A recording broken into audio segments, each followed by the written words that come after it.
Hi guys, welcome to my channel. இன்றைக்கி நம்ம குவிக்காக ஒரு 6 டிப்ஸ் பூஜரமை வச்சு நம்ம எப்படிலாம் நம்ம வேலையை சீக்கிரமாக முடிக்கிறதுன்னு பார்க்கலாம் வாங்க. நம்ம எப்பயுமே கற்பூரத்தை வெறும் கற்பூரம் எரிய வைக்கும் போது அந்த கற்பூரம் வந்து சீக்கிரமாக காலியாயிடுங்க. ஆனால் நீங்கள் இந்த மாதிரி விபூதி போட்டு அது மேலே கற்பூரத்தை வச்சு ஏற்றி பாருங்கள். கற்பூரம் ரொம்ப நேரமாக எரியும், நின்று எரியும் பொறுமையாக பாருங்கள். இப்போ நான் இந்த மாதிரி விபூதி போட்டுட்டு அது மேலே கற்பூரம் வச்சு ஏற்றுறேங்க. கற்பூரம் எவ்வளோ பொறுமையாக நின்று எரியுதுன்னு மட்டும் பாருங்கள். இந்த மாதிரி நீங்கள் ட்ரை பண்ணிங்கன்னா வீட்டில் இருக்கிற கற்பூரம் சீக்கிரம் காலியாகாமல் நம்ம மிச்சம் பண்ணலாம். பாருங்கள், இந்த மாதிரி எப்பயுமே நீங்கள் கற்பூரம் ஏற்றும் போது இந்த மாதிரி விபூதி போட்டு ஏற்றுங்க. அடுத்த டிப்ஸ் என்னென்னு பார்க்கலாம் வாங்க. Tips number 2. இப்போ நம்ம இந்த மாதிரி வத்தி எடுத்து வச்சுருக்கோம். இந்த மாதிரி ஊதுவத்தியை நம்ம கடையிலேருந்து வாங்கின உடனே ஒரு பன்னீர் கொஞ்சம் பவுல் எடுத்துக்கோங்க. பன்னீர் போட்டு நம்ம இந்த மாதிரி ஊதுவத்தியில் போட்டு ஏற்றினோம்னா அதோட வாசனையும் அதிகமாக இருக்கும். அந்த ஊதுவத்தியும் சும்மா சூப்பராக வீடே கமகமான வாசனையாக வருங்க. யார் வீட்டில் இந்த ஸ்மெல் வருதுன்னு சொல்லிட்டு கண்டுபிடிப்பாங்க. அந்த மாதிரி எரியுங்க. பன்னீர் எப்பவுமே நமக்கு வந்து அதோட ஸ்மெல்லு தாங்க சூப்பராக இருக்குங்க. ஆனால் நீங்கள் இந்த மாதிரி ஒரு பவுலில் கொஞ்சமாக பன்னீர் விட்டு அந்த பன்னீர் எடுத்து அப்படியே லைட்டாக அந்த ஊதுவத்தி மேலே அப்ளை பண்ணிவிடுங்க. அப்ளை பண்ணிவிட்டு நீங்கள் இந்த மாதிரி ஏற்றுனீங்கன்னா நல்லாயிருக்கும். என்னடா எனக்கு என்ன ஓட்டமாக இருக்கேன்னு மட்டும் பார்க்காதீங்க. என்கிட்ட இருக்கிறத வச்சு நான் ட்ரை பண்ணுறேன், அவ்வளோதாங்க. இந்த மாதிரி பன்னீர் எடுத்து ஊதுவத்தி மேலே லைட்டாக நல்லா போட்டு தடவி அப்ளை பண்ணி நம்ம வேணும்னா ஒரு பாக்ஸில் நம்ம இருக்கிற எல்லா ஊதுவத்திக்கும் அப்ளை பண்ணலாம். அப்ளை பண்ணிவிட்டு வெயிலில் காய வச்சு எடுத்து நம்ம ஸ்டோர் பண்ணி வச்சுக்கணும். வேணுன்றப்ப நம்ம 2 ஊதுவத்தியாக வச்சு ஏற்றினோம்னா வாசனையும் சும்மா கமகமான்னு இருக்குங்க. ஒரு கோவிலுக்குள்ளே நுழைஞ்சால் எப்படி கமகமான வாசனை வருமோ அதே போல் தாங்க நம்ம வீடும் அவ்வளோ பிரகாசமாக வாசனையாக இருக்குங்க. இந்த மாதிரி நீங்களும் சும்மா ட்ரை பண்ணி பாருங்களேன், எப்படி எங்கள் வீட்டில் வாசனை அள்ளுதுன்னு மட்டும் பாருங்கள். இந்த மாதிரி இப்போ நான் பன்னீர் நான் லைட்டாக அது மேலே அப்ளை பண்ணிவிட்டு ஊதுவத்தியை ஏற்றுறேன். அந்த பன்னீரோட ஸ்மெல்லும் அந்த வத்தியோட ஸ்மெல்லும் சும்மா சூப்பராக இருக்குங்க. ட்ரை பண்ணி பாருங்களேன்.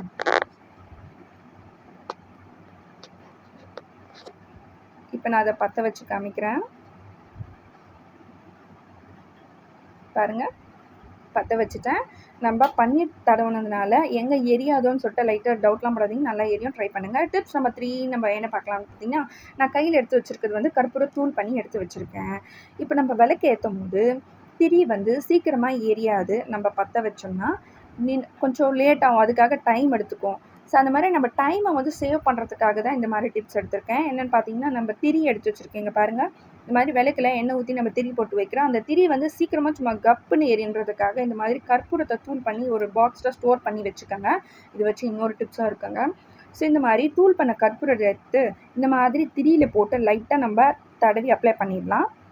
இந்த மாதிரி தடவுறதுனால என்னென்னா, நம்ம வத்தி ஏற்றும் போது சும்மா சீக்கிரமாக அந்த திரி வந்து எரியும். அதனால தான் நம்ம இந்த மாதிரி கற்பூரம் தடவுறோம். இதனால் டைமும் நம்மளுக்கு டக்குன்னு சேவ் ஆகுங்க. பாருங்கள், இப்போ நான் லைட்டாக கற்பூரத்தை தடவி வச்சுட்டு இப்போ ஏற்றுறேன். சீக்கிரமாக அந்த திரி எரியும் பாருங்கள். ஃப்ராக்ஷன் ஆஃப் செகண்டில் டக்குன்னு எரியும் பாருங்கள். இந்த மாதிரி நீங்களும் ட்ரை பண்ணி பாருங்கள். இந்த மாதிரி ஏற்றதுனால நமக்கு டைமும் மிச்சமாகுங்க. உட்காந்துட்டு அதை பற்ற வச்சுட்டு எரியிலே நம்ம ஃபீல் பண்ணவும் வேண்டாம். அடுத்த டிப்ஸ்க்கு போயிடலாம். இப்போ வந்து நான் என்ன எடுத்து வச்சுருக்கேன்னா, அதே தூள் பண்ண அந்த கற்பூரத்தை இந்த மாதிரி வத்தியில் போட்டு தடவி வச்சுக்கிறேன்.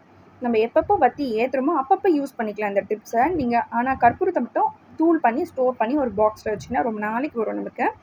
ஸோ இப்போ நான் இந்த மாதிரி வத்தியை கற்பூரத்தை தடவி நான் ஏற்றுறதுனால சீக்கிரமாக நமக்கு எரியும் பாருங்கள். ரொம்ப டைம்லாம் எடுத்துக்காது, டக்குன்னு எரியும். இதனால் நமக்கு டைமும் கொஞ்சம் சேவ் ஆகிடுங்க.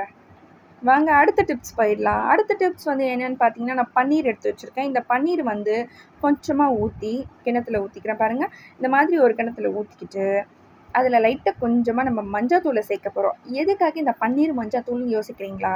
இந்த பன்னீரை மஞ்சத்தூள் கொஞ்சம் கலந்து நம்ம வீடை ஃபுல்லாக தெளித்தோம்னா வாசனையாக இருக்குங்க. வீடு ஃபுல்லாக பன்னீரோட ஸ்மெல் ரொம்ப மணமாக இருக்கும். நம்ம எப்பவுமே வந்து இந்த மாதிரி ட்ரை பண்ணோம்னா வீடு ஃபுல்லாக கமகமன் சும்மா பன்னீரோட வாசனை இருந்துக்கிட்டே இருக்குங்க. அடுத்த டிப்ஸ் வந்து என்னென்னு பார்த்தீங்கன்னா, பூ எடுத்து வச்சுருக்கேன். என்னடா 2 சாமந்தி பூ எடுத்து வச்சுருக்கேன்னு பார்க்காதீங்க. இது வச்சு ஒரு டிப்ஸ் இருக்குது, வாங்க பார்க்கலாம். இந்த மாதிரி வழுக்கு எடுத்து வச்சுருக்கேன். இந்த மாதிரி நம்ம காமாட்சம்மா வழுக்கில் நம்மளால் பூ வைக்க ரொம்ப கஷ்டப்படுவோங்க. அதுக்காக தான் ஈஸியான ஒரு டிப்ஸ் எடுத்திருக்கேன். இந்த மாதிரி நம்ம ஹேர் பேண்ட் எடுத்து வச்சுருக்கேன். இந்த மாதிரி லப்பர் பேண்ட் வந்து நீங்கள் விளக்கு குங்கும மஞ்சள் வச்சு முடிச்சுட்டு அப்புறம் ஒரு லப்பர் பேண்ட் இந்த மாதிரி போட்டு சுற்றி வச்சுக்கணும்னா இந்த டிப்ஸு உங்களுக்கு ரொம்ப யூஸ்ஃபுல்லாக இருக்குங்க. பாருங்கள், நான் லப்பர் பேண்ட் போட்டு வச்சுருக்கேன். இப்போ இதில் ஈஸியாக நம்ம பூ எடுத்து அதில் சொருவி வச்சுக்கலாம். அதை சொருவினதையும் பின்னாடி பக்கம் காமிக்கிறேன் பாருங்கள் எப்படி வச்சுருக்கேன்னு சொல்லிட்டு. இங்கே பாருங்கள், இப்போ இந்த வழக்கு பேக் சைடில் பாருங்கள், இந்த மாதிரி லப்பர் பேண்டில் நம்ம பூ வந்து சொருவி வச்சுருக்கோம். இந்த மாதிரி நீங்கள் எத்தனை பூ வேணாலும் நீங்கள் சொருவலாங்க. சொருவினாலும் அந்த பூ அப்படியே ஸ்டிப்பாக நிற்கும், கீழே விழாது. ஸோ இந்த மாதிரி காமாட்சியம்மன் விளக்கில் வந்து நம்ம பூ வைக்க ரொம்ப கஷ்டப்படுவோம். அந்த மாதிரி கஷ்டப்படுறவங்க தயவுசெய்து இந்த மாதிரி ஹேர் பேண்ட் போட்டு அழகாக அதில் பூவை ஸ்டிப் பண்ணி வைங்க. சூப்பராக இருக்காங்க. அடுத்த டிப்ஸ் போயிடலாம் வாங்க. அடுத்த டிப்ஸ் வந்து என்னென்னு பார்த்தீங்கன்னா, இந்த மஞ்சத்தூள் எடுத்து வச்சுருக்கேன். எப்பவுமே நம்ம வாசப்படிக்கு மஞ்சத்தூள் வைக்கும் போது அது கொஞ்சம் டல்லாக இருக்கும். கலர் வந்து பார்த்திங்கன்னா அது பிரகாசமாக இருக்கிறதுக்காக தான் இந்த மாதிரி நம்ம மஞ்சத்தூளில் கொஞ்சமாக எலுமிச்சை பழச்சாறை விடுறோம். நம்ம எப்பவுமே தண்ணி விட்டு மிக்ஸ் பண்ணி தான் மஞ்சத்தூளை அப்ளை பண்ணுவோம். ஆனால் நீங்கள் தண்ணிக்கு பதில் இந்த மாதிரி எலுமிச்சை பழச்சாரத்தை போட்டு நல்லா கலந்துக்கோங்க. கலக்கி நல்லா கலக்கி அதில் கொஞ்சமாக எலுமிச்சை பழத்தை விட்டு நம்ம கலக்கிட்டோமா. இப்போ இதை நீங்கள் லைட்டாக நம்ம வாசப்படிக்கு தேய்ச்சி வச்சு பாருங்கள். அந்த மஞ்சத்தூள் அப்படியே பிரைட்டாக இருக்குங்க. எவ்வளோ நாள் ஆனாலும் அந்த வாசப்படியில் இருக்கிற அந்த குங்குமஞ்சம் வந்து அப்படி பிரகாசமாக தெரியும். இப்போ நான் நல்லா எலுமிச்சை பழச்சாறை போட்டு நல்லா மிக்ஸ் பண்ணிக்கிறேன். மிக்ஸ் பண்ணிவிட்டு இங்கே பாருங்கள், வாசப்படியில் வைக்கிறேன். எவ்வளோ சும்மா பிரைட்டாக இருக்குன்னு மட்டும் பாருங்கள். ரொம்ப நாளைக்கு இந்த மஞ்சத்தூள் வந்து டிம் ஆகாமல் கலர் நல்லா பளிச்சுன்னு எடுத்து கொடுக்கும். அதுக்காக தான் இந்த